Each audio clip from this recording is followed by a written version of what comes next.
Ne düşünürsen? Mani oldum öyle değil mi? Hayır. Niçin böyle dalıp gelirsin? Her tarafta güzel koku ve nur saçan bu gülleri görür müsün? Bir bak ne kadar değişmiş. Onlar bir zaman yamyaşıl tumurcuk halindeydiler. Bəli, hatırlayıram. Casus diye tam bizi yakaladıkları geceydi. Ben o gece açmamış gonçaları gönlümüzdeki arzulara benzetmiştim değil mi? Bugün isteklerimiz yerini tapır. Onlar kimi çiçeklenmeye başlayır. Yaxşı. O halda bu düşünceler.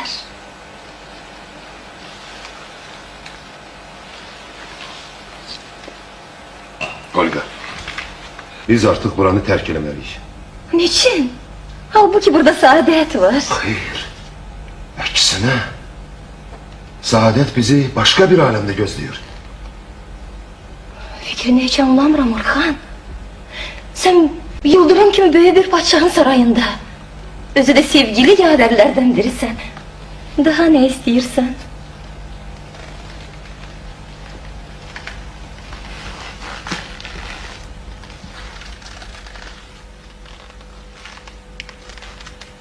Teymur ordusu tarafından Sivas kalası alt üst edilmiş. Yıldırım'ın oğlu öldürülmüş. Daha burada durulur mu? Orhan, sende bir sırrı var. Her ay gizli mektuplar yazırsan. Acaba onları kime ve haraya? Sonra anlarsan. İndiyse hazırlan. Ne olursa olsun buradan çıkmalıyız. Allah aşkına ne olmuş? Yıldırım'dan bir fenalık mı gördün? Hayır. Fakat bir takım padişahlar, hele Yıldırım gibi serhoşlar o kadar korkunç ki asla inanılmaz. Ben Olga, öz kardeşini vahşicesine parçaladan bir hükümdar, sabah küçük bir bahaneyle bize de kızar. Bizim de kanımızı töktürür. Ben senin şüphelerine hiçbir mana verebilmirəm Orhan. Dedim ya, sonra anlarsın. Hazır ol. İhtiyaç için bir çarşaf da al. Yolda lazım olur. Yaxşı, lakin... Gelen var. Bəli, sultanın hərəmi Melihçe.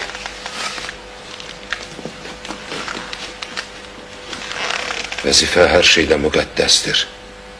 Artık sırası geldi. Teymur mutlak hücuma başlayacak. Ah Olga, Olga. Sizin bana bu kadar munis olmanız, bilseniz ne kadar könlümü açır. Fakat benim könlümdeki sevinç daha büyük, daha derindi. Siz özünüz ne kadar necipsinizse, yoldaşınız da bir o kadar kahraman ve nezaketlidir. Teşekkür ederiz.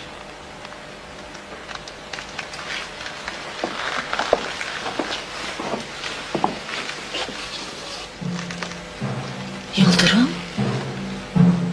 Aman halı ne kadar da perişan. Bəli, efendimiz bugünler çok düşünürler. Nece düşünmesin? Şu Teymur ordusunun kabalığı çekilir şimdi.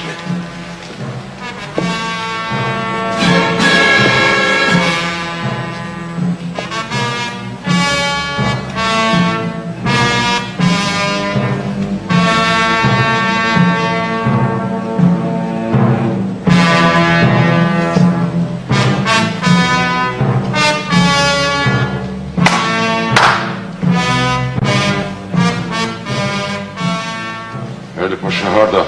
Tez buraya çağır. Açtım ya.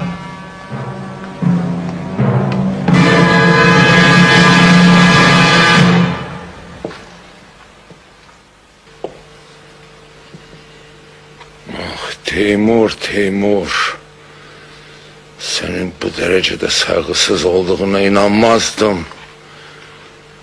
Lagımlar vasıtasıyla keresteleri alıştırmak, Sivas kimi bir kalanı yandırıp havaya savurmak senin haddin mi? Her toğrul kim evladı elimden almak. Ah, ne büyük cesaret. Hayır, hayır.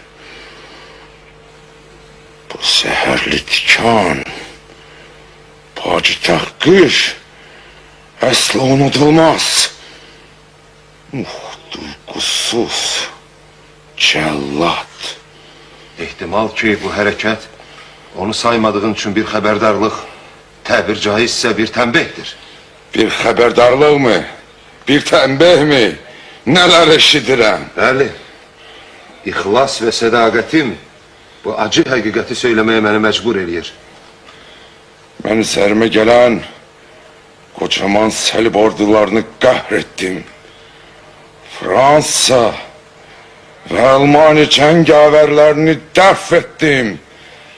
Lehistan, Avstriya, İtaliya əskərlərini bir hücumda əzdim. Hətta qorxusuz bir şan kimi qəhrəmanı heçə saydım. İndi Teymur kimi bir sərsəri mi məni qorxudacaq? Ah, kör olsun fələyin gözləri. Gör mənə kimlər meydan oxuyur. Aman Xaqanım, özünüzü çox üzürsüz. Vücudunuz bir qədər istirahətə möhtac. İstirahət mi? Zəhərli dırnaqlar qəlbimi parçalarkən istirahət mi? Ah, canavar.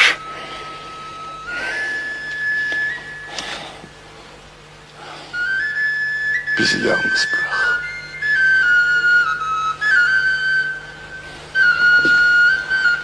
Söyle çobanı sustursunlar. Yaxşı. İstemez. Koy çalsın. Yaxşı.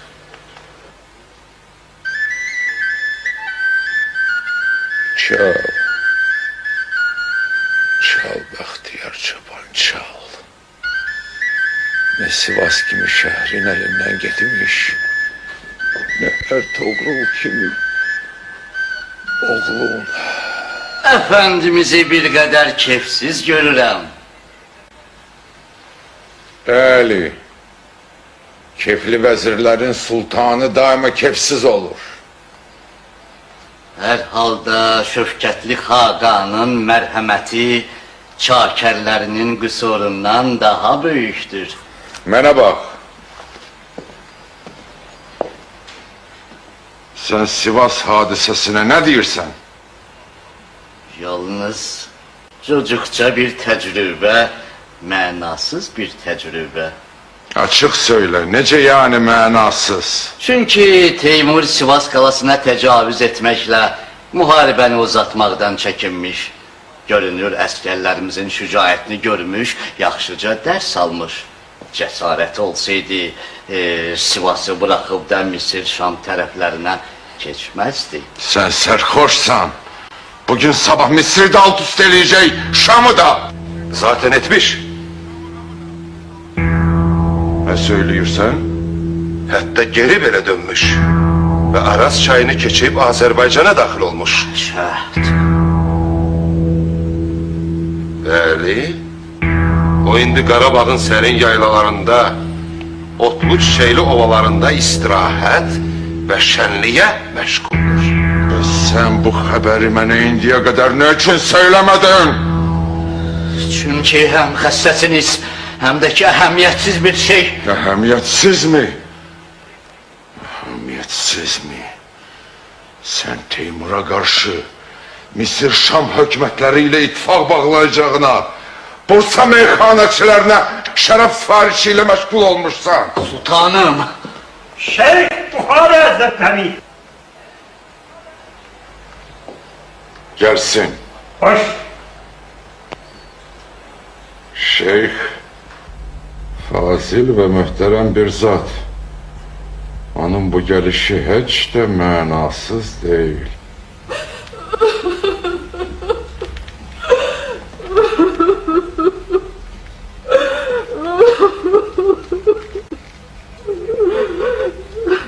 Affedersiniz efendim. Cesaret edirəm. Bu kəndli qadını dinleyin. Anadolu'nun bu yoksul anasına kulak verin de görün neler söylüyor.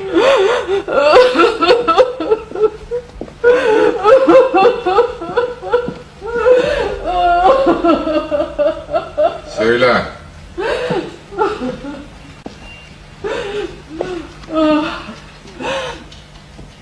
Erimle oğlum haç kavgasında öldü. Ah, ölerken yüzlerini görmedim. Mezarlarına bile hasret kaldım. Beni yaşadan ancak bir teselliydi. Onlar vatan uğrunda şehit olmuşlardı. Derdin nedir onu söyle. Yetişmiş bir kızım vardı. Adı Lale'ydi. Onu yaşatmak için her zahmete katlanırdım. Tarlamızı sürerken bir taraftan alaca öküzü, bir taraftan dözümü koşarak hayvanla beraber çalışırdım. Laleciğime, bir denecik yavruma yiyecek, giyecek tedarik edildi. Sonra.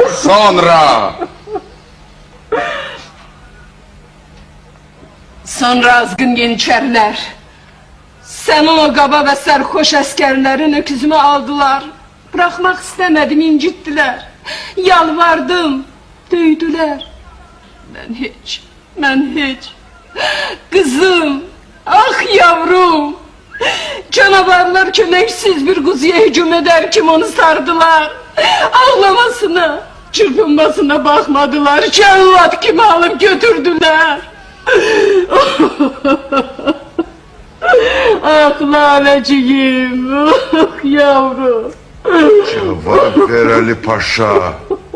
Cevap ver. Ah serhoşlar, canavarlar. Hoş bir amirin memurları da ancak sarhoş olur. Tapılsın. Bu saat bu kadının kızı bu saat tapılsın. Yavrum, melek yavrum. Geliniz ana. Xəyanət cəzasız qalmaz.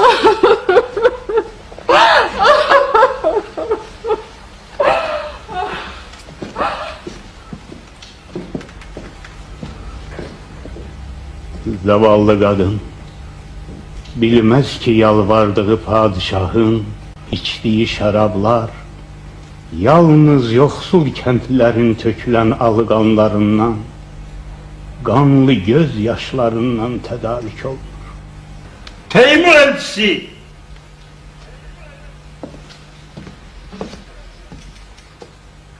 Gelsin.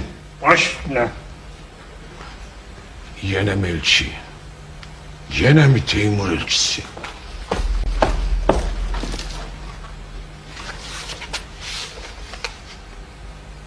Al oku.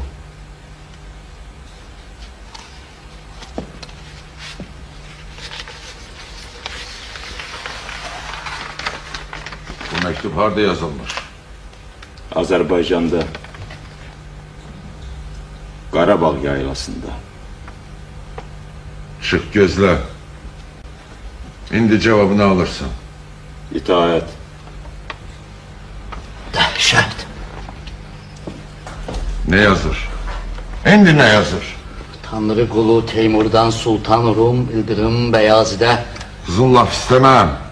Yalnız mezmununu söyle. yazır ki, mən sizi bir Türk xaqanı olaraq sayıram və zatınıza qarşı hörmət bəslərəm. Fəqət siz məni saymasanız, aramız soyuyur və bu soyuqluğun nəticəsi çox acı olur. Sonra? Bu mənim son məktubum və son təklifimdir. Qaraqoyunlu əmiri Qara Yusif oradan uzaqlaşmalı, şahzadələrinizdən biri məmurən yanıma göndərilməli. Mən ona evlad kimi baxacağıma indidən vəd eylərəm. Fəqət məktubuma müvafiq cavab gəlməzsə, hücum edəcəyim şübhəsizdir. Ona görə də hazırlanmanızı xəbərdar edirəm. Muharebe mi? Muharebe mi? Ah, zavallı topal. Görünür karşısındakini unutur. Yok, onun bu cevabı muharebeden başka bir şey değil. Sultanım!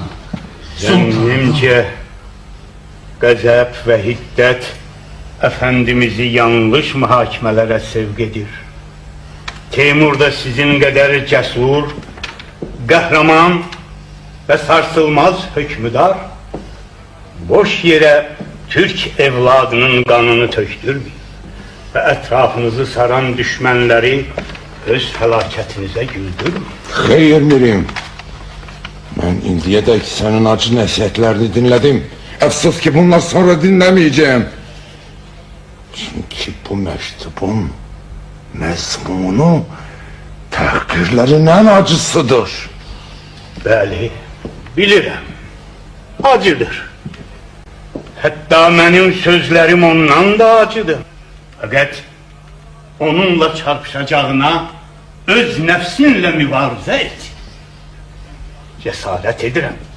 Rəqqaselere uyma, Serbistan prinsesi nüfuzuna kapılma ve sarhoş vezirlere avlet olma. Nehesya. Bəli şeyhim. Acı da olsa senin sözlerinde həqiqət var. Lakin Teymur'a karşı susmaq əslə yaramaz. Çünkü o beni tanımır. Yaxud tanımaq belə istəmir. Hər halda mən özüm ona tanıttırmalıyam. Ali Paşa, cevap yaz. Müsaade buyurulursa ben de iki söz söylemek isterim. Söyle. Efendimizin iradesi elbette bir hakikattir. Şeyh Hazretlerinin tövsiyesi ise daha xeyirxah bir məsləhətdir. Mən hamısını düşünürəm. Artıq bizimki məsləhətdən keçmiş. Ali Paşa, yaz. Yıldırım Bayazid'dən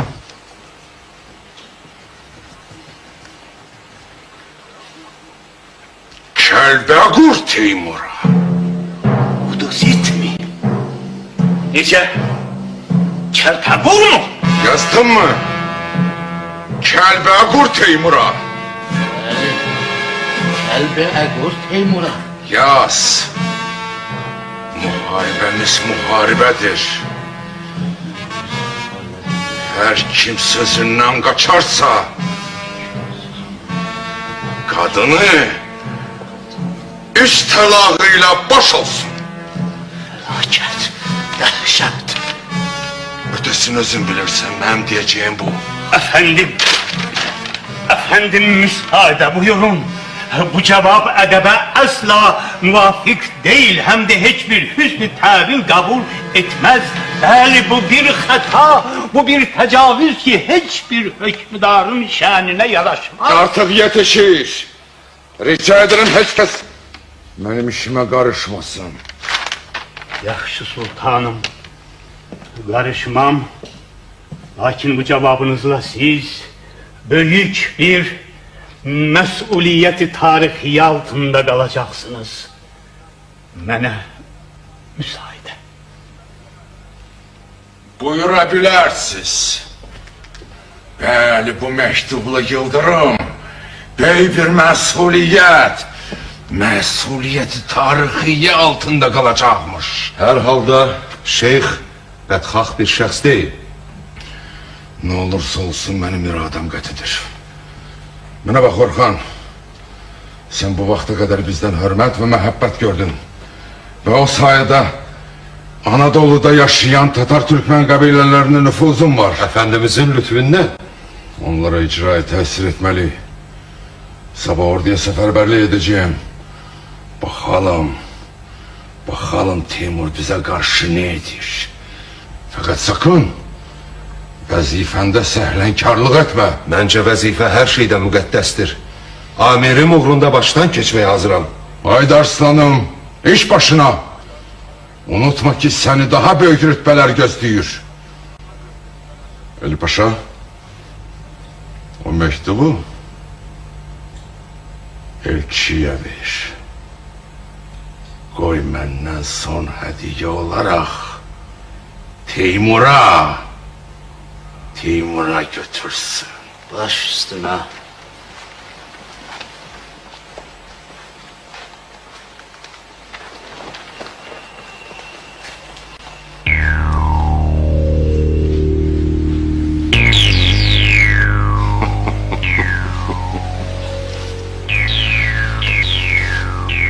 Kəlbəqur Teymur. Teymur Kuduz it.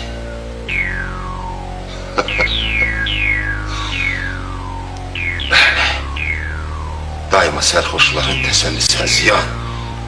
Aciz ve zayıfların silahı ise söyüş ve karkıştı.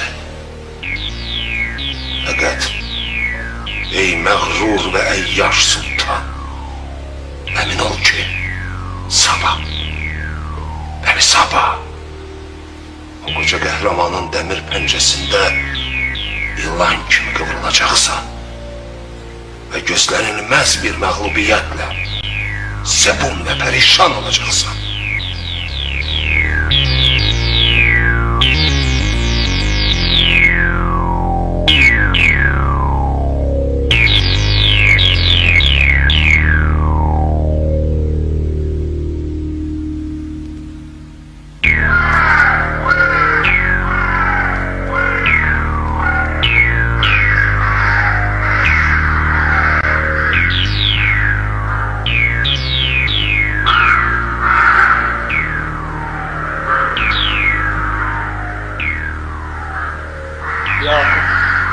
Tüm dünya çarpışıp vuruşmaktan yoruldu da bu topal bir türlü yorulmak bilmiyor.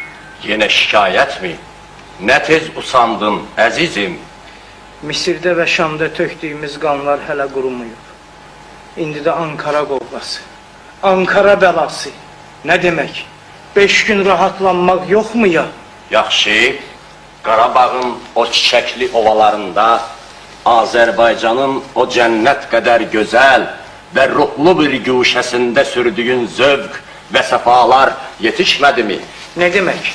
Birisi yaşayıştan 3 ay zövk alırsa 6 ayda harp etmeli mi? Buna bak. Muharibe özü de bir zevk değil mi ya? Bırak Allah'ı seversen.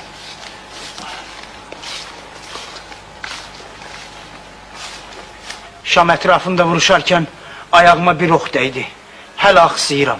Hele de geceler yata bilmirəm. Zarar yok. Saf mal sahibine benzer. Teymur da aksağdı, sen de. Yalnız aranızda bir fark var ki, sen qarğasan, o qaraquş. Sus be, sersem herif. Yaxşı, o qarğa olsun, sen qaraquş. Hayır, onu da istemem. O halda ne istersen?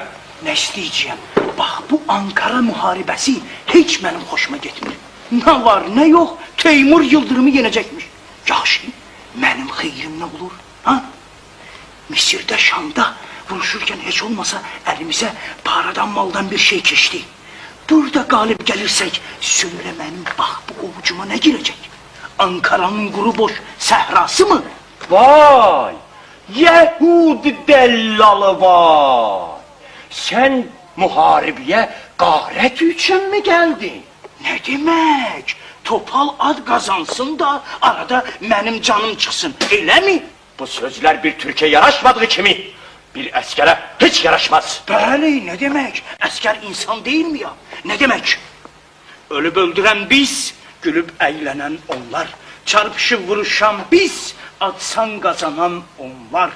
At çılpak kalan biz, zövgü sefaya dalan yine onlar. Yahu sayıklayır mısın? Onlar kimdir acaba? Onlar saraylarda keyf süren azgın padişahlar, deli hakanlar. Servet ve saadet içinde gülümseyen kurnaz vezirler, yaramaz vekiller. Eş nuş ile vakit geçiren hoppa şahzadeler. Allah'ım derebeyler. Anlaşıldı. Deli anlaşıldı. Bu sözler korkaklıktan emele gelir. Bura bak. Hiç merak etme. Bu yakında yıldırım basılır. Yine Semerkant'a dönerik. Hayır. Bu kavgadan hiç gözüm su içmir. Yıldırım'ı çok kahraman değiller. Acaba onun neyi kahramanmış? Ne demek?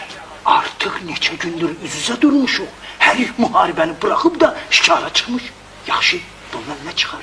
Demek o kadar mağrur ki bizi saymak bile istemiyor. Zerər yok. O bizi saymazsa biz onu sayarıq. Emir gelir. Hayır.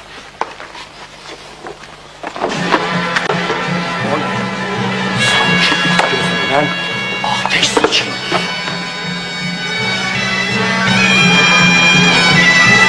Vur! Kelbiyaku! Teymur Kudusi! Öyle mi? Öyle mi? İhtimal serhoşmuş. Yoksa koca bir sultanın ağzından öyle söz çıkmaz. Bəli, bəli. İhtimal ki, Sərkəndə xəstəymiş. Yoxsa belə bir hədiyən ağlı başında olan bir zata yaratmaz. İhtimal ki. Lakin bana da Turgay oğlu Teymur derler. Onu sarhoşluktan ayırtmak, onun sayıksız kafasını ağıllandırmak çok asan. Ah Yıldırım, Yıldırım. Sen ne kadar dehşetli olsan da Hindistan'da avladığın kaplanlarda müthiş değilsen.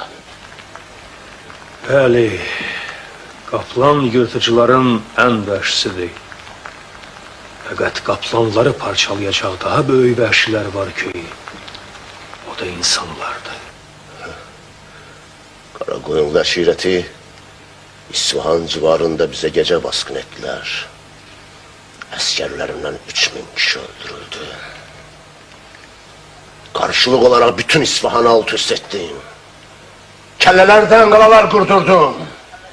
Hiç zarar yok. Çok geçmez Yıldırım da beni tanıyor. Ah Kelbiyakur, Kuduzit, ne hezyan, ne cesaret. Əfsus ki, cesurların həzyanı, həzyançıların cesareti kadar gülünç ve mənasızdır. Bu hezyanlar hiç. Herifteki azgınlığa bak ki beni saymıyor. Herbe yürüşeceğine şahara çıkır. Bəli. Gerçekten çok saygısız, çok məğrur. Fakat məğrurlar çok tez sərnükün olurlar. Ne var? Sabotay. Böyük Hakan'ın əmri ilə ova çıxan 15.000 nəfər Yıldırım əskəri bizimkiler tərəfindən ortaya alınmış. Və bir saldırışda hamısı əzilib dağılmış. Yıldırımdan ne haber? Yalnız Yıldırım. Yıldırım qəhrəmanca bir çevikliklə aradan çıxa bilmiş. Və 5-10 nəfər məiyyəti ilə qaçıb qurtulmuş.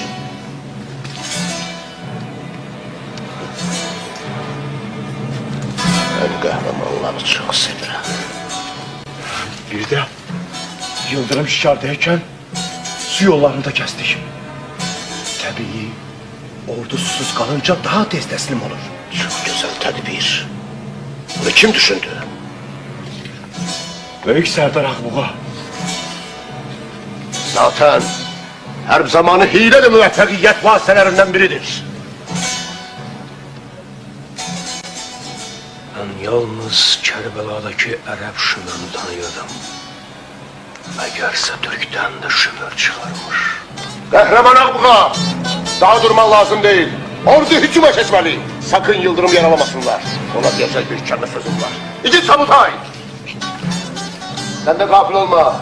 Her kim Yıldırım'ı diri yakalarsa büyük mükafat alacaktır. Hadi hareketimiz ne yolda olacak? Onların sağ cinahı açıktır. Bizim sol cinah orada merkeze hat etmeli. Sol cinahları ise çok zayıf. Eminim ki bize duruş getirebilmeyip tez bozdular. Haydi aslarım, cesaret ve metanet.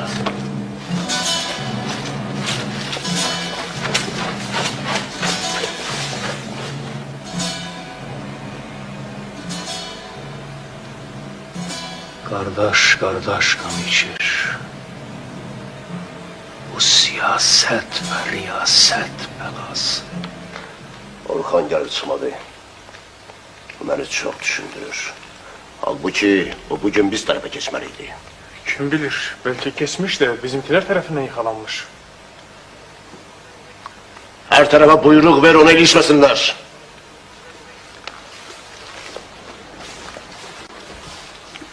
Gel bakalım şair. Gel sen de bu tarafa seyret. Muharebeni daha yakından seyretmenin zevki daha başkadır.